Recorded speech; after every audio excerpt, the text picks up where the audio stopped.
We're live. We're live. Oh man, I don't know. Are we cursed on this? What's going on? Well, I don't know. I don't know where we cut off, but we are gonna hit some mods. So we're live. Okay. Hi, everybody. Hopefully most of the show went out, but we're never going to know until the end of the show. No. Maybe we should record this, Davey. Maybe we should. But just to give you guys a summary, we were incredibly funny, interesting, and we told a lot of industry secrets that will never be repeated. So yeah. Okay. Let's go ahead and dive in, Davey. What's up first? Do you want to do? Okay. Yeah. So we're gonna. Okay. So mods. So I mentioned a little bit about Stellar Pinball. So these are two guys, Richie and Alex, new entrants to the pinball modding scene in 2025. Maybe they entered a little bit before then. They sort of released a Star Trek mod that I think I've shown on the show before, but they came out with a bunch of mods this year. We saw them at Expo last year, and they very kindly gave us this one, which is a mod for King Kong to enable movement on the biplane in King Kong. So it makes it spin around, which is, just I guess whatever. I mean, it's just what everybody wanted to see, really, rather than seeing that static biplane. And they've tied it to the game, so it gets triggered when the ramp shot gets hit, I think, and does a couple of spins before ending. Now, I mean, obviously it's a cool mod, but what is really, really impressive with this is the engineering. Like, if you get one of these things in your hand and you take a look at sort of what they've been able to achieve, it's just really impressive stuff. So really surprising and just amazing that these guys have been able to achieve this level of quality in such a short time. So they're really going places, and I just can't wait to see what they do next. Yeah, I got my hands on one of these. It was like really straightforward to install considering what it is. It uses the existing plane, so you're still getting the quality of what's a pretty quality sculpt out of it. But what it does in terms of like just making that or an already really fun, tough to hit shot even more fun. Yeah, it's great, and it's actually got a couple options in terms of like how often it goes. So like definitely knocked it out of the park. It includes a couple of shims, so like you can basically make adjustments based on kind of your setup. I was really impressed with it in terms of packaging and the installation process. Yeah, it's this unit here that's just like mind-blowingly good. Just very intricate. It's things like M2 screws or something, and they're just, everything's tiny but just perfectly formed, just very impressively engineered stuff. So yeah, great stuff from those guys. They've also been working on Star Wars, and my favorite sculpt in Star Wars, the Jabba Christmas tree ornament, has received an upgrade by these guys, and they've taken, I think, a Hallmark toy. I was about to say, not wasted any time on this one. Yeah, boy. So it's a Hallmark, but so it's a Jabba with a moving mouth, right? And they've like hacked it and tied it. Oh god, I can't actually get to the bits where his mouth's moving. Where's his mouth? Come on, Jabba, show us your mouth. I can't actually make it do it. Anyway, so he's got a moving mouth, and they've tied it to the game, so his mouth like opens and closes when you hit sort of certain shots or whatever. And again, just very clever engineering from these guys. I've never heard you so negative in my life when you saw that Java from Stern. John messaged me earlier today, and he's like, "You're not going to go all in on Star Wars again, are you?" I'm like, "I don't know, man. I don't know. Could do." Yeah. John Borg. Were you getting personal messages from John Borg? Yeah, John Borg. Yeah. Right. So, okay. Still on Stellar Pinball, because obviously these guys, can't just do one amazing mod a year. They've also done a Falcon upgrade, Now I'm not 100% sure, but I believe this is the same Falcon that's in the game, and they've done. Oh, yeah. Hello, Stumble Pinball. So I did the LED strips for these guys, for this particular mod. So that LED strips one that I designed. But the cool bit about this is this like servo driven movement that they do. Which makes the Falcon dodge the asteroids like in Empire Strikes Back. Very, very cool. Double servo, two-directional movement. Again, just very nicely designed stuff. I mean, look at this thing, it's got like holes for USB input and JST connection outputs. All of the cables are all wrapped and with shrink. And this is all PLA, but it's the nicest printed PLA I've ever seen. You would never know that it was PLA printed. Plus, they've got all these custom. I think it's aluminium or aluminum, as you would say over in the States. Pieces that are all custom designed and milled, I guess. And their bomb is huge. It must be incredibly difficult for them to manage these things, but they're doing admirably considering they've only just entered the market. I mean, look at the engineering, man. It's very, very cool. So yeah, that's Stellar Pinball. Check those guys out. They're going places. Very cool. All right, you want me to take the next one? Yeah, you want it? Yep. So okay. Should we move on to hot mods or what's next? Yeah, let's do hot mods. So have you seen this one, the Nobi cabin mod? It's an upgrade for the cabin in Evil Dead. Yeah, I've seen a little bit of it. You've been telling me about it. Pitch me on it, Davey. What makes this one so well? Wait, I think you're actually a little torn on this one, but I think it's done really well, right? It has, yeah. Yeah. I think he's got 300 on the list. He was telling me today. Let's look. Okay, so there's only 104 there. He was telling me today that he's got about 300 on the list. I mean, I know this was something that people were talking about pretty early on as like an obvious opportunity. Has it delivered? Yeah. Well, I think it's amazing, man. He's put heaps of effort into the sculpt work and making. I mean, John's a crazy Evil Dead fan. Way more. I mean, I couldn't even call myself even slightly knowledgeable on Evil Dead, but he's like, it's his favorite movie of all time. So he's gone to great lengths to try and make the cabin as movie accurate as possible.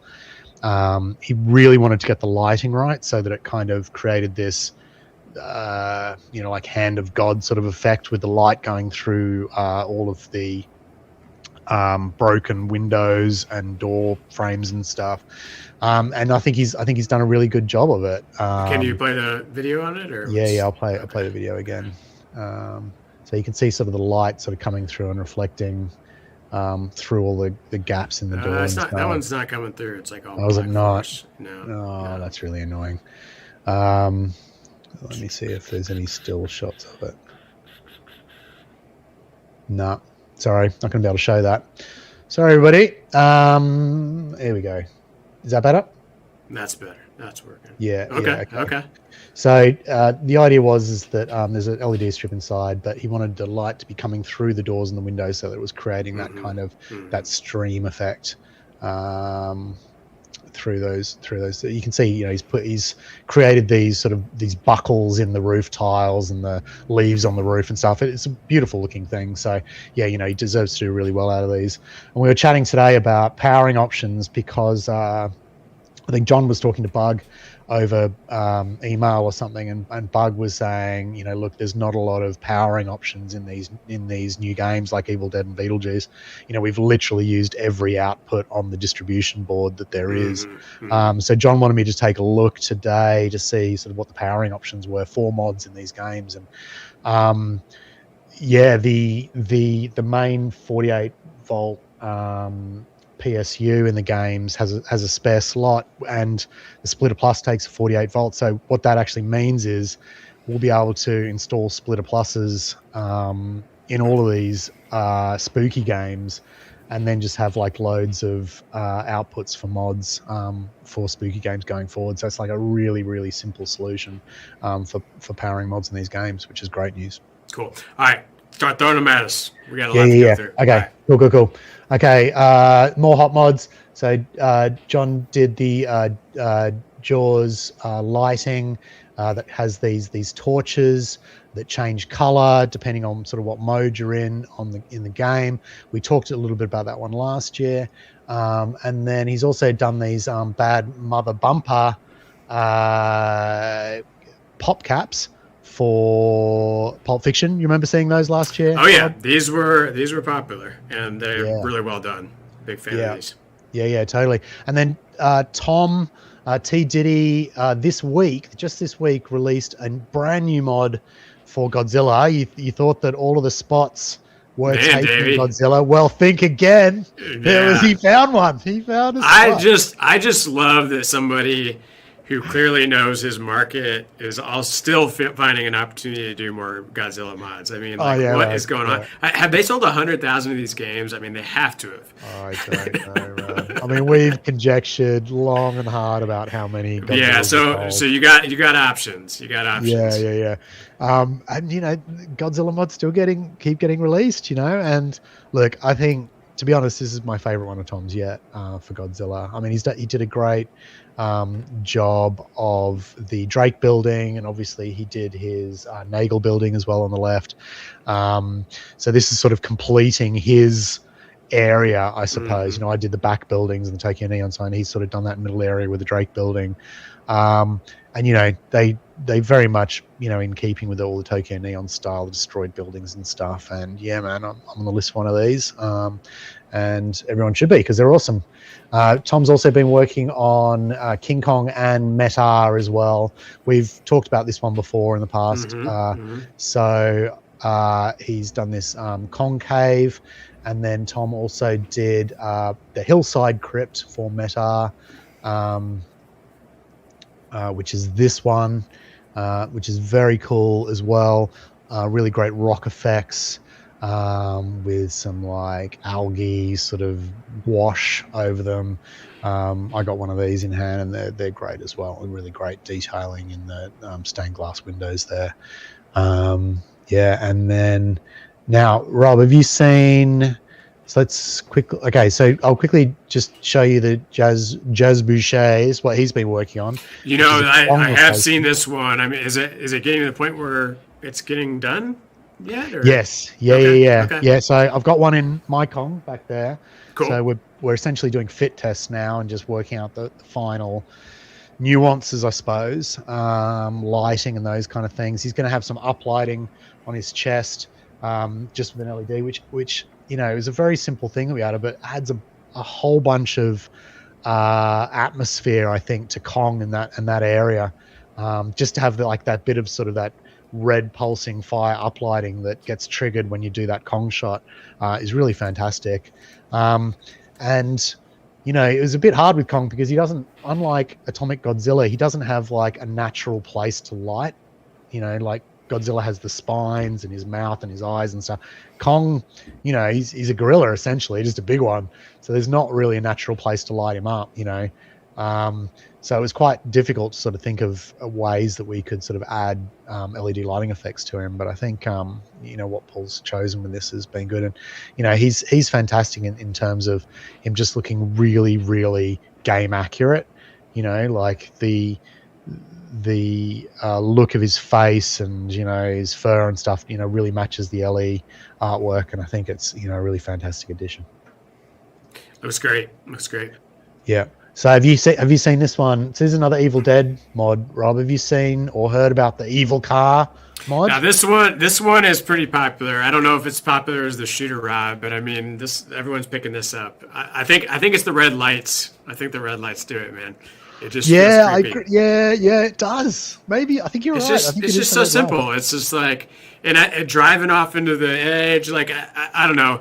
You were kind of wondering why it was doing so well. I think it's just because Oh, it looks like I don't know. This one to me looks like it could have come with it. yeah, Like and should I have think probably. I think one thing about some of these mods is like the detail isn't what you would ever see from Stern, for example. And I think some people just can't necessarily see it as much because they don't want to. This one to me just kind of like it just fits.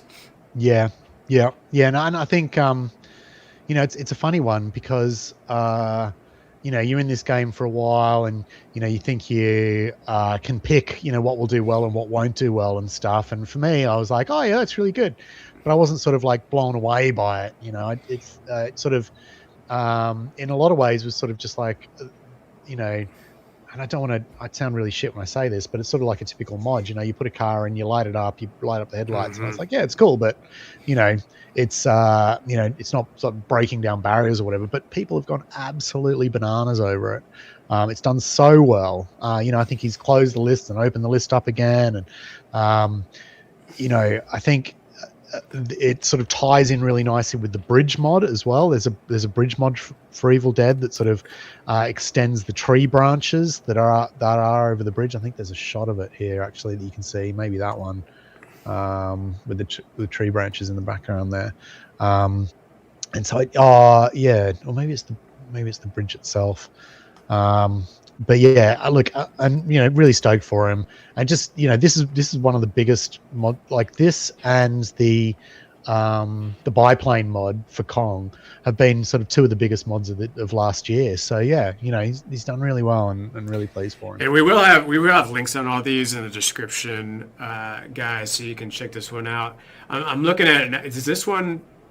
Is it go over the top of an existing plastic? It's not blocking a ball path. I think that's probably a big thing for a lot of people, because I hear that more and more again. It's like if a mod covers any ball path, I think a lot of people absolutely just immediately are out. And this one does nice. There was a Harry Potter mod that's been released recently that does exactly that, and a lot of people are like, yeah, I'm not keen on hiding the playfield. And that's one of the tricks, isn't it, with modding, is to not make the game shitter.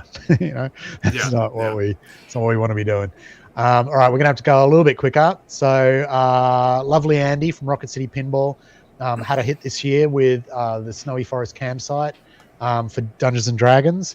We were talking before the show about whether this was Andy's first ever sort of true mod. I suppose he's done a lot of start buttons and a lot of coin rejects and stuff. Does really well with those, but sort of hasn't really done sort of playfield mods much in the past.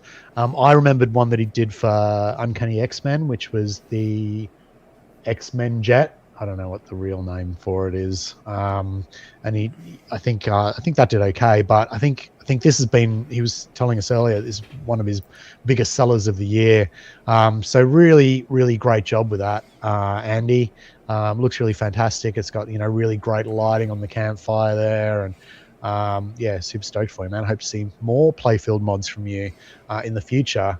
Another big news was Kyle, otherwise known as Sorokal, who's been a Pinside regular for quite a while, has sort of properly entered the modding sphere, and he did it with like an absolute dynamite mod in Teeny's Tiny Tavern.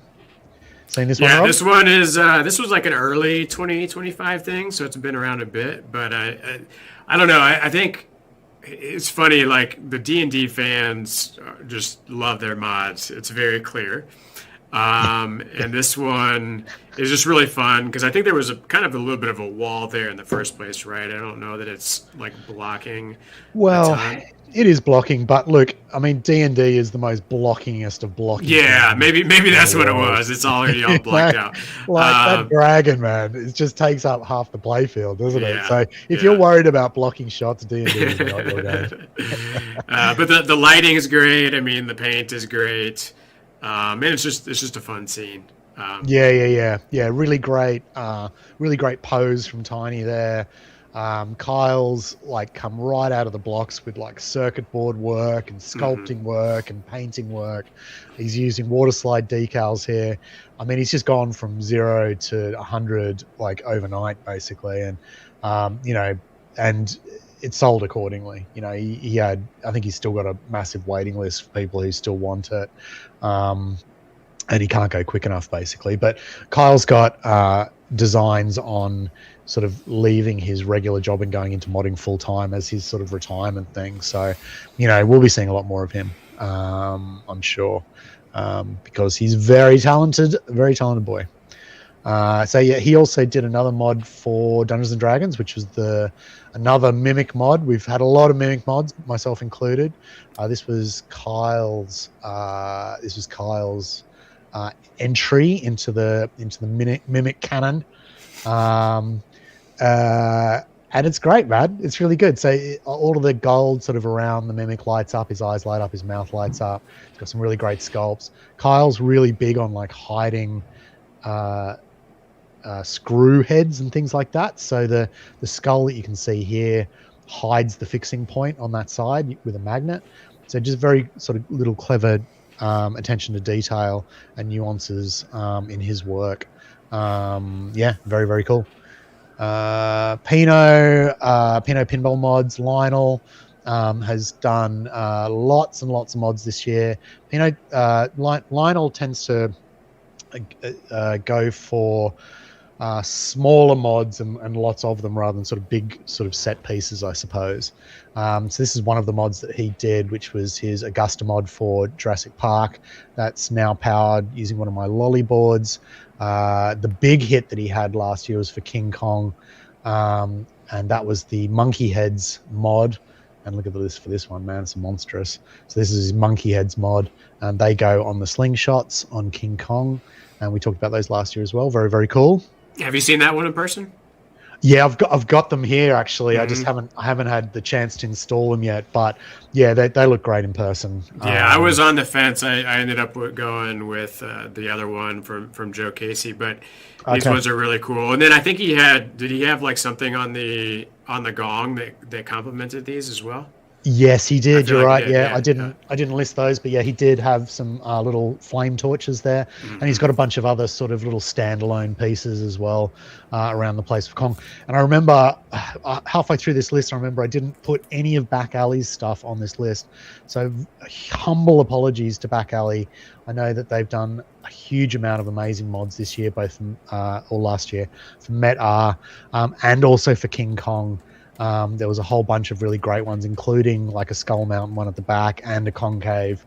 Back Alley always do incredible work. They're usually very busy with Spooky doing a lot of their sculpt work for all of their new titles. So how he finds the time to then also do the D2C stuff as well, I have no idea, but they do manage it and they do a very good job of it. So humble apologies that I haven't included any of their stuff on this list. Quickly, before we run out of time, Chris, this strictly speaking was earlier than 2025, but Chris has kind of sort of been a little bit like he's been around, but he's not been around this for the last year. He's been producing the slingshot and return lane guides for Godzilla, which, as always, are very beautifully sculpted and painted. And he's been fulfilling these lists, but I think he's been moving house as well. So I think while he gets his workshop set up, he's probably been less productive than usual. And then more recently, he also produced this Mecha Godzilla turret for Godzilla, which I believe mimics the light show down here, and is very cool as well. And then finally, Leor, who we don't, as I sort of explained earlier in the podcast, I don't know whether people caught it because that was right at the time when our feed didn't go live or went unlive. But we haven't seen much of Leor because he's been focusing a lot on manufacturer stuff or industry stuff. But this was the D&D dragon sculpt that he did, which, as expected, is, absolutely mind-blowing. Have you heard anybody that's had this? Is it like creating any complications with the mech or anything? Or not that I'm aware of. Yeah. No. So Leor has the best. So probably the Leor's mod that had the biggest issues was the Hobbit pop-up heads. He did these beautiful sculpted pop-up heads to replace the existing ones in the Hobbit, and they got chipped and the paint came off and stuff, and it was a big deal. Now, that supplier that he was using at that time is now no longer being used. They're all doing it internally. I believe that the process is vastly different for this dragon as well. This looks incredible. It does look, yeah, it does. Wow. And it's a vinyl dragon as well. So it's an actual how they produce legit toys. So the paint is actually part of the vinyl, so it's not painted on afterwards and then clear coated or whatever. So there's no chance of it flaking off because it's actually part of the mold itself. But you wouldn't know it. I mean, it looks hand painted. Possibly parts of it still are. Or they might do a final finish over the top. But, as always, Leor work is just mind-blowingly good. Very cool. I'll pull up Back Alley real quick. I love this guy right here. Very, good. I'm glad you did that. Yeah. Back Alley is like one of those guys that's just like, if you've got a game, you've got to go to their website and like browse what they have because it's a lot of stuff. I think the one that we covered earlier this year definitely deserves a shout out is this Kong skull here on the right. Again, great detail on this one. I mean, I don't know. Have you been putting much time in on Kong? It's a fun one for sure. Yeah, I love it, man. It's a bit of a sleeper. I 100% agree. I think it's going to be one of those games that like pops up later on, and it turns out to be everyone's favorite. Like a lot of titles these days, it was getting early shit for like having purple on the playfield or too much of this or too much of that or too cartoony or whatever it was. And people. I suppose it's a bit of a Marmite game. I know a couple of people over in the UK sold theirs quite early. I love the feel of the game, like the humor and the like that 1920s newsreel thing. I think is really, really unique and fun. I'm a big fan, man. I think it's a great game. Yeah, I mean, I'm hopeful that we continue to see, some amazing mods for that one. I don't know if it's going to be King Kong level, or Godzilla level, but it's certainly got a lot of stuff going on for sure. Yeah. Getting some shout outs on the monkey head from Dirty Pool. Yeah. Good to see you, Jeff. How you going, man? One last thing that I wanted to show. Now, let me see if I can pull it up on the right tab. Okay, here we go. So we mentioned earlier in the show about the... Okay, here we go. Yeah. So, okay, look at this. All right. So is this an add-on? This is an add-on. Or is there... Okay. I mean... I don't actually know. I've seen this topper in detail, and I don't know... hang on. I mean, I'm looking a bit closer at it now. This looks like an unfinished... Like, if you look at those sort of areas down the bottom and stuff, that's a bit unfinished. It looks more just sort of dioramery, but this section up here is pretty good. So you think this is actually like an entire... I don't know. It's just like there's actually 3 motors on that topper, and I'm curious kind of how those continue to operate. But I mean, I don't know. They're not that... One thing I've heard is that they actually play into the gameplay, so like obscuring the widget would be, I think, a downside, but it looks really cool. It does. It does. I think on closer inspection, I think they need to sort out that area down there because that kind of looks very like high school dioramery. But the buildings themselves look mind-blowingly good. I don't know whether that's been taken from a Harry Potter set or whether they've done that themselves. It'd be worth sort of investigating that. But anyway, very interesting, I thought, just in terms of the fact that, more people are starting to look at it and, it was just an obvious place to improve, wasn't it? Because the original was pretty crap. Yep. Did you have one more? I don't. That's it for me, man. That is it. Okay. Yeah. Well, any of these that are particularly standing out to you? We're not giving out awards here, but any favorites for you? Let me have a quick look. I mean, for me, it's the newcomers that have been the most surprising. So for me, it's the ones that have blown my mind the most have been the biplane mod, from an engineering point of view, and Tiny's Teeny Tavern, I'd say as well. Just because for someone like Kyle to just sort of come from nowhere and produce something like that is just really, really surprising. So those are my 2. What are your 2? Yeah, I mean, I definitely love the biplane mod. I'm a little, biased because I have it and I love the game and I really like the process. I'm excited that Leor's got something new. I mean, I kind of got into mods on buying stuff from him. I feel like his prices are getting to be a lot more workable. Yeah, I think you're right. So yeah, I'm kind of curious to see what he comes up with. But overall, like, I mean, seeing so is this Magic Chiz guy with the Evil Yeah. Dead car? Is he new to the hobby as well? I think so, but to Yeah, be honest, the way he carries himself in the thread is very much a hobbyist sort yeah, of, like I think that with modding, I mean, we're all kind of hobbyists in a way, I suppose, but there's people who are like, no, this is a business and I'm running a business and I'm trying to be as business-like as possible and, I'm building that business or whatever. He's just like, I'm a hobbyist and I made these. Um, and it's almost like the fact that the list is so big is almost like he's a bit annoyed about it. Like, that's the way it's sort of come across at times. and now he's that's being cool. and now That's how cool. he Like, now how he like, carries himself is being analyzed on YouTube. I'm sure he's very annoyed by I that. know he's like, so, like, why? So why did I even bother doing these in the first place? No, I mean it's not. I just think it's kind of interesting, isn't it? That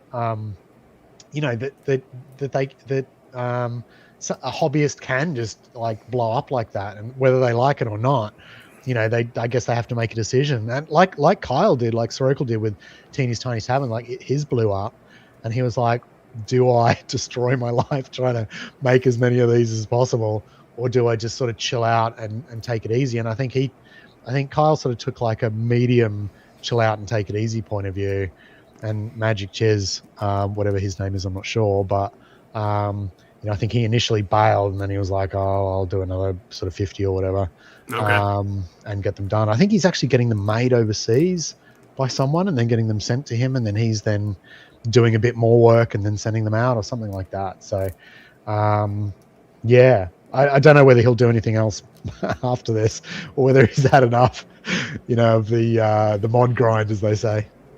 Yeah, well, kudos to all the mods we featured and everybody out there that's picking these up, supporting these guys. They continue to push the boundaries on the quality and the installation process. I mean, we're tapping into these machines the best we can, so really, really impressive to see what everyone's coming up with. If you guys have any mods you want to check out from the list, we're going to have all the links in the video, which would be the part 2. Thank you for kind of dealing with our technical difficulties. But Davey, good to be back, man. I think minus the flub of the stream, I think we got to keep going. So man, got to push through, man. We'll aim to do another one, hopefully in 2 weeks' time. That was always our plan, wasn't it, to do like a 2-week cycle? It was. I don't know if we've ever kept a 2-week cycle, maybe in the early days, but we'll try and. I mean, that's the whole idea behind trying to streamline the process a bit. I mean, as an outside observer, you would think that we couldn't put possibly less preparation into our shows, but that's what we're aiming for. The slight coordination. Well, thank you everybody so much. Episode 31, signing off. And Davey, I'll miss you at TPF, but I'm sure we'll talk soon. So all right, man. take care. All right, take care, Rob. See you soon. Thank you, everyone.